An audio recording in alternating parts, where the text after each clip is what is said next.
Hey ladies, Scott Horton here. If you would like truly youthful, healthy, and healthy-looking skin, there is one very special company you need to visit, Dagny & Lane at dagnyandlane.com. Dagny & Lane has revolutionized the industry with a full line of products made from organic and all-natural ingredients that penetrate deeply with nutrient-rich ionic minerals and antioxidants for healthy and beautiful skin. That's Dagny & Lane at dagnyandlane.com. And for a limited time, add promo code SCOTT15 at checkout for a 15% discount. So you're a libertarian, and you don't believe the propaganda about government awesomeness you were subjected to in 4th grade. You want real history and economics. Well, learn in your car from professors you can trust with Tom Woods' Liberty Classroom. And if you join through the Liberty Classroom link at scotthorton.org, we'll make a donation to support The Scott Horton Show. Liberty Classroom, the history and economics they didn't teach you. Hey y'all, Scott Horton here. After the show, you should check out one of my sponsors, wallstreetwindow.com. It's a financial blog written by Mike Swanson, a former hedge fund manager who's investing in commodities, mining stocks, and European markets. Mike's site, wallstreetwindow.com, is unique in that he shows people what he's really investing in, updating you when he buys or sells in his main account. Mike's betting his positions are going to go up due to the Federal Reserve printing all that money to finance the deficit. See what happens at wallstreetwindow.com. In an empire where Congress knows nothing, the ubiquitous D.C. think tank is all. And the Israel lobby and their neocon allies must own a dozen. Well, Americans have a lobby in Washington, too. It's called the Council for the National Interest at councilforthenationalinterest.org. They advocate for us on Capitol Hill. Join CNI to demand an end to the U.S.-sponsored occupation of the Palestinians and an end to our government's destructive empire in the Middle East. That's the Council for the National Interest at councilforthenationalinterest.org. All right, y'all, welcome back to the show. I am Scott Horton. My website is scotthorton.org. I got all my interview archives there, more than 2,500 of them going back to 2003. And the next one is Conn Hallinan. He is a writer for Foreign Policy in Focus. And I'm sorry, I'm paging through, looking for the bio. FPIF.org is where you can find his piece, Syria and the Dogs of War. And I had his bio, and then I lost it. So I'm clicking. He's a columnist for Foreign Policy in Focus, is all it says. Great. Welcome to the show. How are you doing? I've been a journalist for a little more than 40 years. I almost exclusively write on foreign policy. And for 23 years, I ran the journalism program at the University of California at Santa Cruz and was a college provost. I retired from UCSC in 2004, and it's gone back to being basically a foreign policy analyst since 2004. Great. Well, you need to update your bio at FBIF.org. Call Pfeffer. All right. So I read your piece about Syria and the Dogs of War, and I highly recommend it to everyone. It's really kind of a scary thing because I think you, at the end, leave open the possibility that this thing could be ramped down right now and maybe not get worse. I'm not really seeing that likelihood at all, but I don't know how it ends. But anyway, you sure reminded me of the conversation among people who weren't fools back in 2002 and 2003 that said, hey, if you do this, a bunch of other terrible things might happen, with the Iraq invasion there. And yep. And what I think is you kind of are extrapolating from this Syria war and forward, and I want to give you plenty of time to talk about that. But to me, this whole thing in Syria right now is a direct consequence of the invasion of Iraq in 2003. I mean, where are all these jihadis coming from? Where did they all get their training?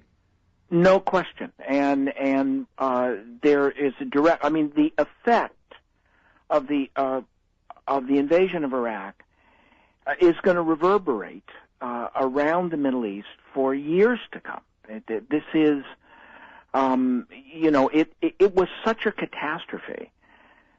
It's hard to measure it. I mean, people forget that, according to the Johns Hopkins study of the impact of the war in Iraq, that 1 million Iraqis, directly or indirectly, died as a result of the war. That's and, Johns Hopkins is not some radical lefty outfit. This was a very careful demographic study, same one that the United States accepted for Darfur. And we're talking about 1 million people and 4 million refugees, 2 million internal, 2 million external. And essentially derailing one of the more important countries in the Middle East. Now, I'm no supporter of Saddam Hussein, but I think people need to see that when you unleash the dogs of war, it's havoc.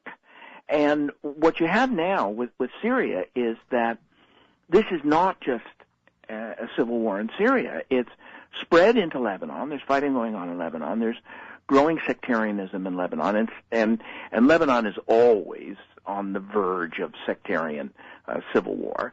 You've got a fighting spreading into Turkey with the Kurds. You've got a jihadist campaign going on, bombing campaign going on in Iraq, which has killed hundreds and hundreds and hundreds of Shiites, and again is threatening to make that country more sectarian than it already is.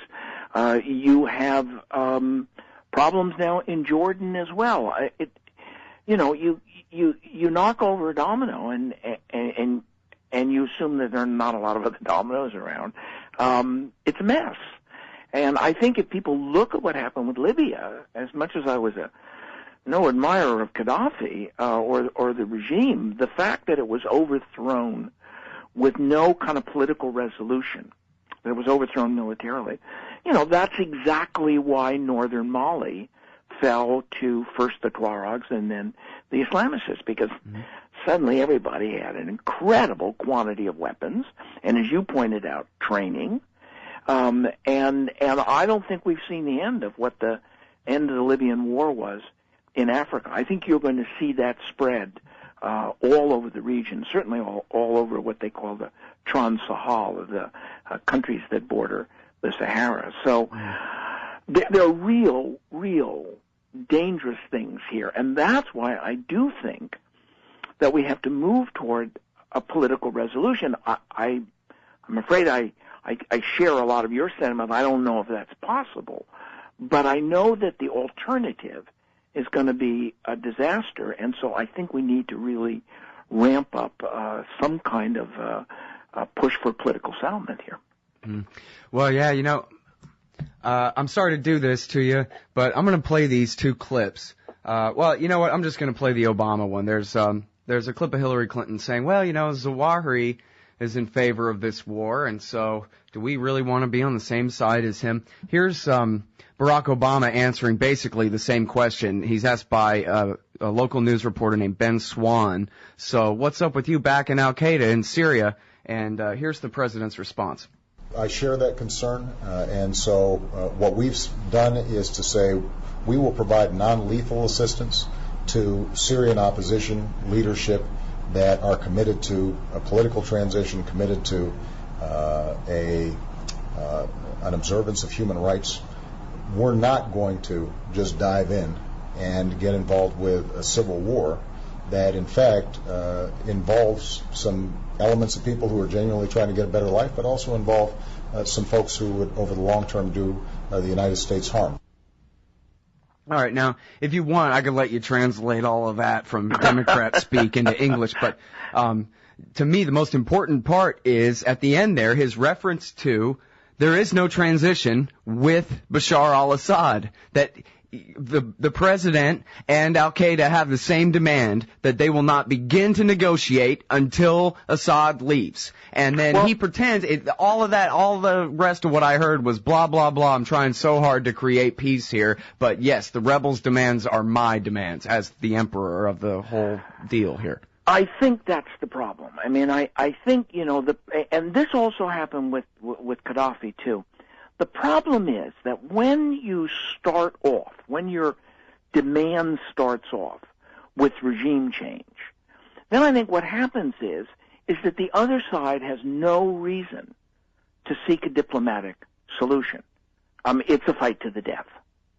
And I think that Assad has to go. I mean, look, I would hope that inheriting power from your father went out with feudalism, and it definitely needs to, have a different political situation in Syria. And plus, the Assad regime, there are a lot of thugs. I mean, people recall this thing started off by the fact that a bunch of young teenagers, 15, 16-year-olds, pulled off a protest, and the Syrian intelligence service didn't just arrest them, they tortured them to death. And then they carried their bodies home and dumped them on their parents' front door. So, this is the nature of the regime that we're talking about. Hey, they tortured people for George Bush. Yes, they did. I followed one of them on Twitter. And we didn't mind that at all.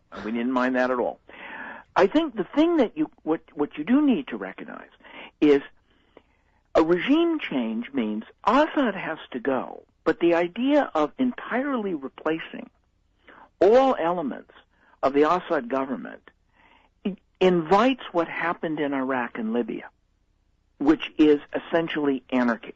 Yeah, but here's the thing. Let me stop you right there, because there's a couple of things already. One is, for you or I, private citizen, human being on the planet Earth, whatever, to want to see him go is one thing. For the government of the United States to have that position that it's up to them to make that so is something entirely different. Oh, entirely different. I mean, in other words, you gotta, what's happened, and it's also in relationship to Iran, and certainly was in relationship to Libya, etc. The United States does reserve the right to say that it has a right to overthrow governments, and we have not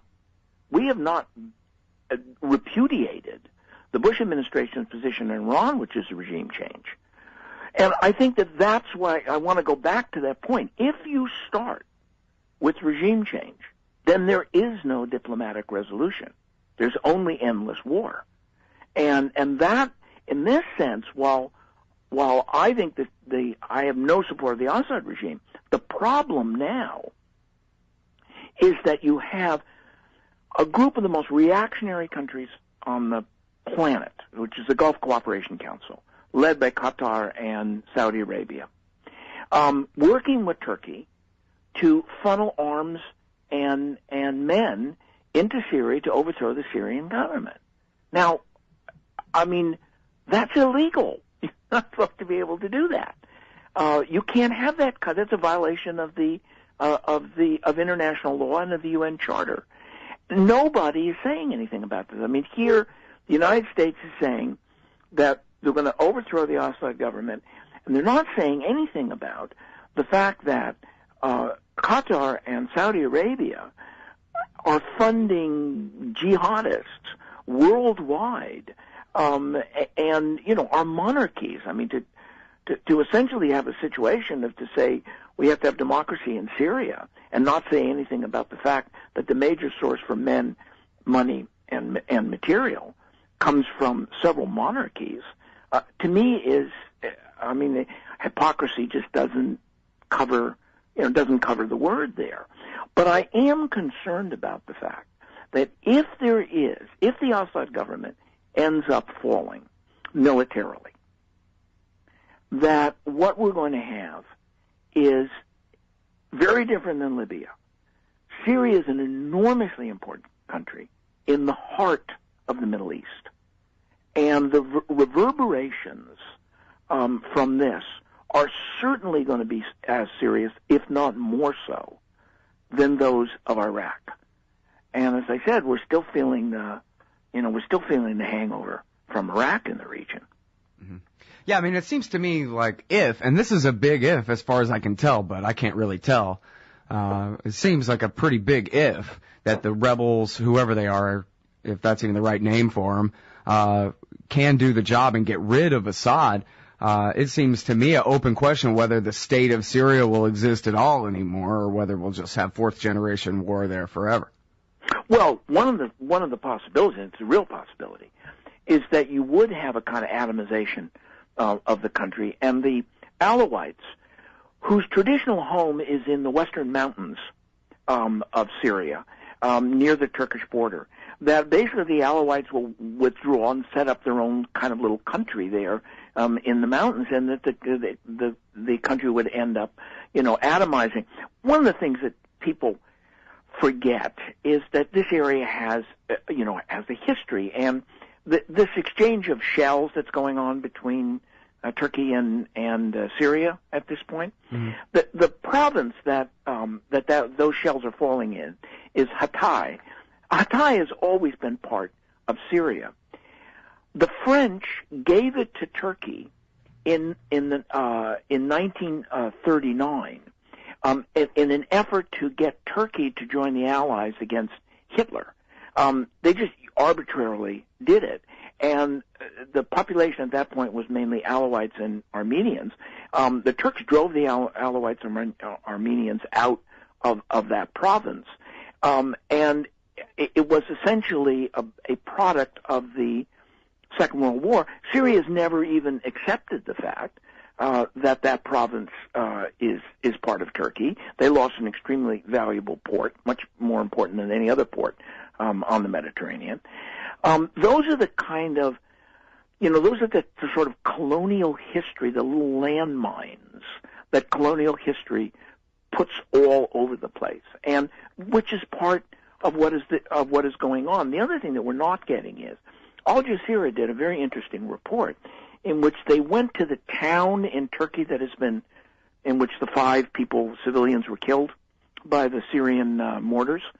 And they interviewed people in the town. The people in the town were angry at the Turkish government, not at Syria, because they said the Turkish government had made them a target by making that particular village a sort of a transit point for weapons and men, and therefore had opened them up, as a sort of a target. Now, that's not the kind of reporting you're going to get in the New York Times or virtually anywhere in the West. So these are the, it's, to a lot of people, it looks simple. Bad Assad, good rebels. In reality, various shades of gray. And when you get into that, you start looking for a diplomatic resolution. If there's a military resolution. Conn, when I spoke, I've been speaking with Pepe Escobar a lot, but when this whole thing first really broke out into violent warfare, Pepe said, look, if Aleppo and Damascus, if the upper middle class Sunni Arabs, the business class Sunni Arabs, the political ones, if they switch sides against Assad and for the rebels, then you might see Assad fall. But otherwise, the rebellion doesn't really have a chance. And what's going on here, he said, is that you could take, the Alawites themselves, not just, outside of the government, any different sect of Shiite Arabs there, the Druze and anyone else, any Christian groups, none of them love Assad, really. None of them respect him. They all fear him and they live in a horrible police state. They just prefer him to what they're afraid will come next. That's it. I mean, they turn around, look over the shoulder at Iraq and say, we don't want to go there. I mean, they've got camps full of millions of Iraqis to this day. Refugee camps. Absolutely. And remember the civil war between Sunnis and Iraqs in 2005 to 2007. I mean, it was stunning. It was as bad as or worse than the civil war that went on in Algeria. And I think that scares the hell out of people in Syria. I think there's a stalemate. I don't think the rebels can win. I don't think the rebels can be defeated by the Assad government. So we've got a stalemate here. There are 2 things to break it. Either there be direct intervention in Syria and the overthrow of the Assad government. I don't even want to think about the implications, the disasters that would follow from that point. Or there's a political resolution. I mean, those are the choices here. There isn't any other choice. And if you really have an interest in the Syrian people, to step back from the fact that you have an ongoing civil war and try and find a diplomatic resolution, bring the dogs of war to heel. Well, and now, so if you were running things at the State Department, do you think you could actually, have an arrangement? You think you could negotiate a thing where this side and that side would, in fact, come to heel, or this thing's already out of control, Conn? Well, no, I think it isn't. See, I think that there are possibilities, and I think what would happen is that you need a neutral ground here, And the people who have been neutral in this, even though they've been talked about as being supporters of the Assad regime, they've not really been. They have been neutral. Are the Russians and the Chinese. So I would propose a meeting in Beijing or in Moscow, in which you would invite all of the antagonists, and you would talk about a political transition. Part of that political transition that Assad would have to resign, that he would have to go. But on the other side is a recognition that the Ba'athist government is a government that needs to subject itself to elections, but is not going to be entirely dismantled. When we dismantled Saddam Hussein's government and dismantled the army, that was the disaster in Iraq. How do we avoid that? We avoid that by having a political transition. Assad has to go, but it's not going to be by force of arms, and it's not a zero-sum game. Some people are not going to go along with that. But the other side of it is that Turkey, Saudi Arabia, and Qatar have to be told, stop it. You cannot ship these arms in here. You cannot allow these people to infiltrate into Syria. We have a stand down. Back off. I mean, that's what you have to try. Is it going to work? I'm not sure. I don't know. But we haven't tried it. I mean, this whole talk about the fact that we have a political resolution, it isn't true because we've always taken the position that the Assad regime has to go. Well, again, position that says you have to have regime change. And if it's going to be regime change, then no regime is going to commit suicide on its own. They're just not going to do it. Now, there's been some speculation, too, that, they at least recognize that they can't have their regime change without Aleppo and Damascus switching sides, those neighborhoods, those populations. But that, they'll just settle for one big, long, drawn-out Bay of Pigs here. And who cares if, in fact, all the better. We'll have another flypaper thesis, right? If all the jihadis go, they weaken Assad, which is good for Israel and helps weaken Iran and increases America's position, they think. And at the same time, get a bunch of jihadis killed doing our dirty work for us. Then, somebody at the Pentagon or over at the Foreign Policy Initiative get to pat themselves on the back and call themselves smart for figuring this all out, how to do it, right? Well, that's a possibility, but if they're thinking that way, that's magical thinking.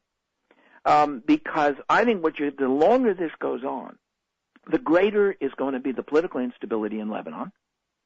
The greater is going to be the political instability on the Turkish border with the Kurds. The more sectarian Iraq is going to become. And if people think that Jordan is too far removed from this, they got another thing coming. Yeah. Jordan is extremely unstable. Yeah, there's a whole other domino ready to fall over. Talk about that for a few minutes, please. Well, here you have a monarchy. And it's a monarchy which has done very, very bad job in terms of the economy. It's a poor country. It's a country in which you have a very strong opposition that can't really act because it is a monarchy, and it may not be a monarchy in the same sense as Saudi Arabia is, but pretty much, the word of the king is what happens in the country.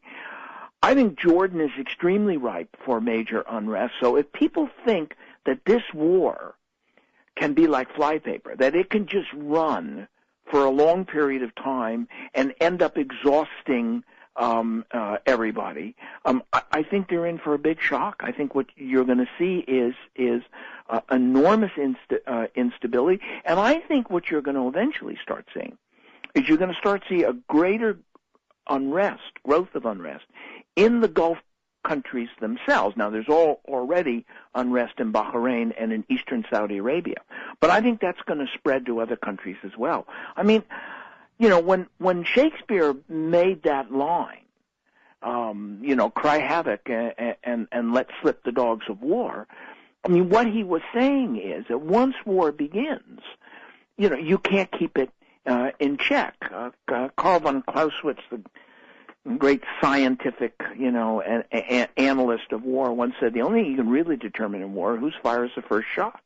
And then after that, the fog of war descends, and no amount of planning survives contact with the enemy.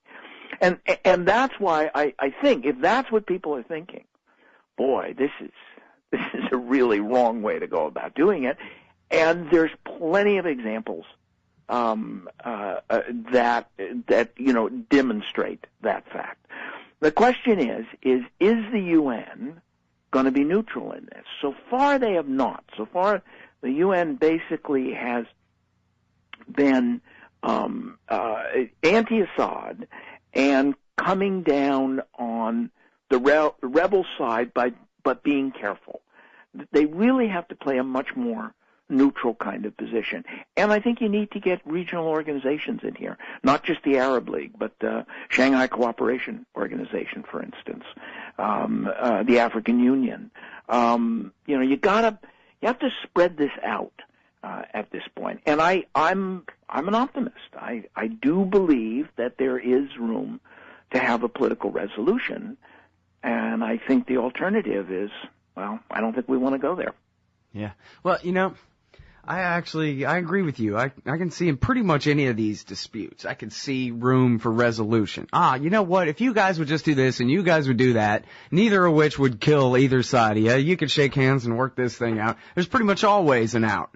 But the problem is, it seems like a lot of people, rather than having, your premise that, hey, let's not have a bunch of people killed here or something like that, is not where they're coming from at all. And I'm thinking most cynically of David Wurmser, and his piece is sort of a companion to A Clean Break, a new strategy for securing the realm. This one is called Coping with Crumbling States, a Western and Israeli balance of power strategy for the Levant.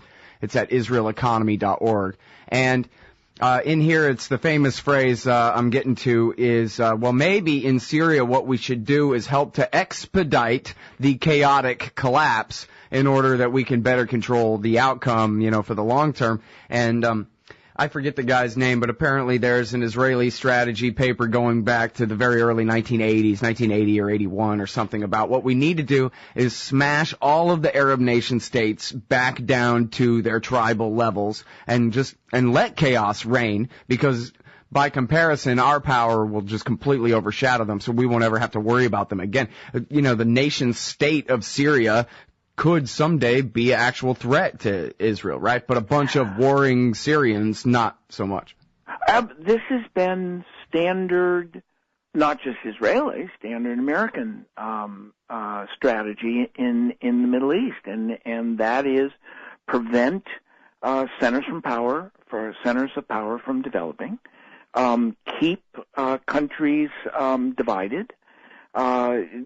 Don't allow independent foreign policy.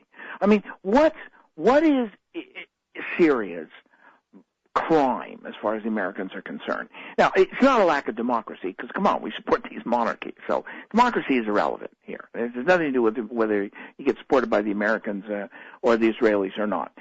The Syria's crime has always been that Syria, like Iran, have been two independent forces in the Middle East that follow their own particular view of the world as opposed to Washington's view of the world. And that makes them a threat. I mean, independence in a region that holds 60% of the world's energy resources is a threat to the United States. And this goes all the way back. People forget the Carter Doctrine. 1979. This is where the Carter administration said that U.S. would resort to the use of military power if anything ever threatens their access to energy resourses. Yeah, and which was hilarious, because they cited the Soviet invasion of Afghanistan as a direct threat to the Persian Gulf. Right. Well, of course. The British have been doing, the Great Game in the 19th century. That was the British thing, the Russians were marching down through Afghanistan, and they're trying to get a warm water port, which is what at that point. So they wanted to get Pakistan, or they wanted to get, the Middle East and that kind of thing. And the fact is that the Carter Doctrine is still the kind of, foundation of American policy in the Middle East, and that calls for isolating and or overthrowing any governments which in any way act independently of what the interests of the United States is. And Syria has always done that. And as I say, they're talking about, democracy. I mean, come on, they cut people's heads off in Saudi Arabia. Yeah, well, Barack Obama said in his interview with Jeffrey Goldberg, yes, exactly, this could help to weaken Iran's position. Yeah, and the other thing is that they've got this focus on Iran. Yeah, he didn't pretend for a minute to the Atlantic that this is about how much he cares about the human rights of the average Sunni, Right. Their right to primary elections or something. Yeah, this is about Iran. And again, Syria is an important country, but it's not as important as Iran. I mean, Iran's some of the biggest oil and gas reserves in the world. They're a country that's the same size in terms of population as Egypt. We're talking about 81, 82 million people, something like that. It's an enormously important country. And if that country is independent, that really that's a fly in the ointment as far as the Middle East goes. Well, Iran has an alliance with Syria, and we see this as a way not only to knock off Syria and therefore weaken Iran, but also as an attack on Hezbollah in Lebanon. And Hezbollah is always presented as if it's sort of a cat's paw for Iran, which is nonsense. And the fact is that Shiites make up a plurality of Lebanon. They have been marginalized economically and politically for last 200 years.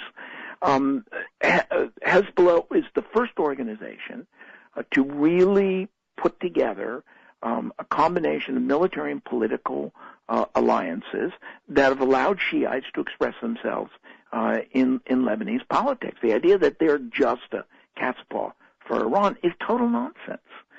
They're really a homegrown organization. But, of course, they're also independent. We don't like their politics. And so if we knock off Syria, then, of course, we weaken Hezbollah. Although we weaken Hezbollah less than we think we're going to weaken Hezbollah. Because they thought they were going to weaken Hezbollah by forcing the Syrian army out of southern Lebanon back in 2005, and look how that worked out. They thought they were going to weaken Hezbollah by bombing them in 2006, and look at them now. Well, the Israelis went in there and made them more powerful by attacking them. But, the Israelis took a beating. I mean, they're used to beating up on Palestinians who don't have any weapons, and they went into Lebanon, and Hezbollah fought them to a standstill. All right, now let me ask you this, because here's the thing. I talked to a lot of foreign policy experts on this show, and we sure do agree a lot about the stupidity of American foreign policy. And you know what? I've seen that 1,000-yard blinking stare in the eyes of Hillary Clinton and Condoleezza Rice before her, and I can see the whole argument for stupidity here. On the other hand, we are talking about a lot of failing upwards here, too, where, if they want to have a regime change against the commie Gaddafi who's keeping Al-Qaeda down in Libya, is it really that bad of a conspiracy theory to speculate that someone up there could have said that, everyone knows that Al-Qaeda is going to benefit from this, but maybe that's okay because that'll give us an excuse for some further intervention, say once our consequences flow down to Mali or wherever they flow. Because, a year and a half ago, you and me and everybody else who wasn't in on it was saying, hey, but there will be consequences if you overthrow Gaddafi, right? Is it that crazy to think that they say good? Right? General Ham gives a speech. He's the new head of AFRICOM, and he says, you know what? Al-Shabaab in Somalia and Al-Qaeda in the Islamic Maghreb and even Boko Haram down in Nigeria, why, these are reasons why we may have to begin intervening in Africa. Oh, yeah. I don't think there's any question that people think that way. I mean, I absolutely they do. I don't think they're stupid. What we're talking about is what the consequences are. But number one. Well, what seems to be stupid is that they keep doing things that would obviously have these consequences, Yeah, I mean, the AFRICOM is a perfect example. It's sort of interesting that AFRICOM is formally organized in 2007, although the U.S. military is already playing a role in the Somalian War. It was the U.S. that basically helped the Ethiopians invade Somalia, which is what put the Shabaab into power. Mm-hmm. I mean, up until then, the Shabaab was just one little element, and a relatively isolated one, in the Islamic courts regime, which was was a moderate Islamic government. We overthrew that and then created the chaos of the current situation, which has allowed Kenya to invade and Ethiopia to invade and African Union troops, etc. I mean, I think that it's interesting that AFRICOM is formed in 2007. The year before that, the projection is that by the year 2015, we will be getting 25% of our oil from the Gulf of Guinea. Africa has now become a major resource for us in terms of oil. Now, a lot of other strategic resources as well. So the fact that you suddenly have this military formation for the continent of Africa, you have to go back to the fact that suddenly the United States sees Africa as an enormously important source of resources, and two, as part of a worldwide competition, not simply with China, but with also with India and the BRICS countries, that is South America, Russia, India, China, Brazil, etc. They see this as a ground for competition, and they're correct. It is a ground for competition, and so suddenly the United States organizes this military force, and you're absolutely right. They're talking about Boko Haram. They're talking about they've got troops right now. We don't know exactly what they're doing, but troops are in Uganda, and they're taking part in maneuvers in Uganda. We've got alliances with countries all over all over Africa, and in fact, the guy who overthrew the elected government in Mali, which is what set off the crisis in Mali and the takeover of northern Mali, mm-hmm. he's a U.S. trained soldier. Mm-hmm. Many years we trained him. We trained him, I guess, how to overthrow governments, and now we have this chaotic situation in Mali. So I agree with you. I mean, I think there are people who look at this and say, we can rule from chaos, and chaos is our friend. Chaos is not our enemy. But of course, it's not our friend. It's not the American people's friend, and certainly isn't the friend of any country that is being subjected to it. Yep. Well, and it is just a sad fact, right, that every time it blows up in their face, so much the better. That's just another ribbon for their little costume that they wear over there at the Pentagon. Yeah. They love those little ribbons. They do love those ribbons, combat ribbons. Yes, indeed, they do. Yep. All right, we're way over time. I really appreciate your time on the show. It's been great. Certainly. I'm glad they've been here. Thanks for having me. All right, everybody. That is Conn Hallinan, and he writes for Foreign Policy in Focus. The great John Pfeffer in them. And this one is Syria and the Dogs of War. Hey, everybody. Scott Horton here for LibertyStickers.com. If you're like me, then you're right all the time, surrounded by people in desperate need of correction. Well, we can't all have a radio show, but we can all get anti-government propaganda to stick on the back of our trucks. Check out LibertyStickers.com. Categories include anti-war, empire, police state, libertarian, Ron Paul, gun rights, founders quotes, and of course the stupid election. That's LibertyStickers.com. Everyone else's stickers suck.